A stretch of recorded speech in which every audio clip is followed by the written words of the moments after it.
ఓం నారాయణ, ఆది నారాయణ. ఓం శ్రీ భగవాన్ వెంకయ్య స్వామినండి. గురుబంధువుల రూపంలో ఉన్న సద్గురునాథులకు నా ప్రణామములు. అనన్య శరణాగతి. అనన్య శరణాగతి అంటే భగవంతుడిని వేరే ఆలోచన ఏమీ లేకుండా భగవంతుడే దిక్కు అని నమ్మటం. ఇంతటి శరణాగతి చేయుటకు కూడా గురుకృప ఉండాలి. గురుకృప ఉంటేనే చేయగలరు.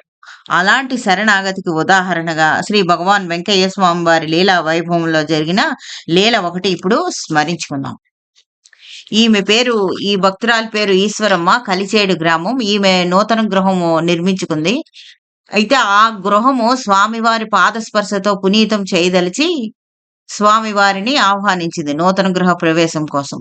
అయితే స్వామివారు ఆమె విశ్వాసాన్ని పరీక్షించదలిచి 6 మాసాలు ఆ ప్రాంతానికే స్వామివారు అటు వెళ్ళలేదు.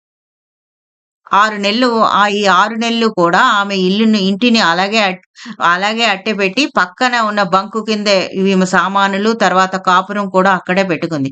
ఆ పక్కన ఉండే దీనివల్ల ఆ బంకు కింద కాపురం పెట్టడం వల్ల ఈమెకు చాలా కష్టాలొచ్చాయి. దొంగల బాధ, పశువుల బాధ, తర్వాత తేళ్ళు, పాములు ఇన్ని బాధలు అనుభవిస్తున్నా కూడా ఆమెకు శ్రీ భగవాన్ వెంకయ్య స్వామి వారిపై విశ్వాసం ఏమాత్రం సడల్లేదు. ఈమె అంతటి శరణాగతి స్వామివారిపై చేసింది. ఈమెకు స్వామివారిని సంపూర్ణంగా ఈమె విశ్వసించింది.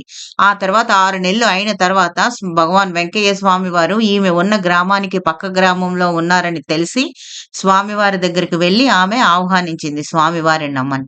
అప్పుడు స్వామివారు మరుసటి రోజు ఉదయం తెల్లవారుజామున 3 గంటలకు మంచి ముహూర్తం ఉంది, నేను వస్తాను, ఏర్పాట్లు చేసుకోమన్నారు. అప్పుడు ఆమె ఇలా చెప్పింది, ఇంత తక్కువ టైంలో నేను ఏర్పాట్లు చేసుకోలేను స్వామి అంటే, ఏం పర్వాలేదు, అన్ని అవే సమకూరుతాయి, వెళ్ళు అని చెప్పారు.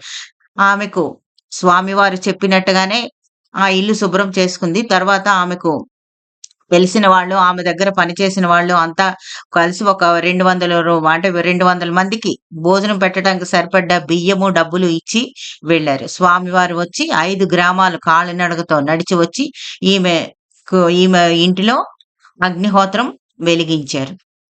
ఈమె గృహప్రవేశం చక్కగా అయ్యింది. ఇలాంటి లీల స్వామివారి అనన్య శరణాగతి చేసిన భక్తులకు ఉదాహరణగా చెప్పుకోవచ్చు. ఓం నారాయణ, ఆది నారాయణ.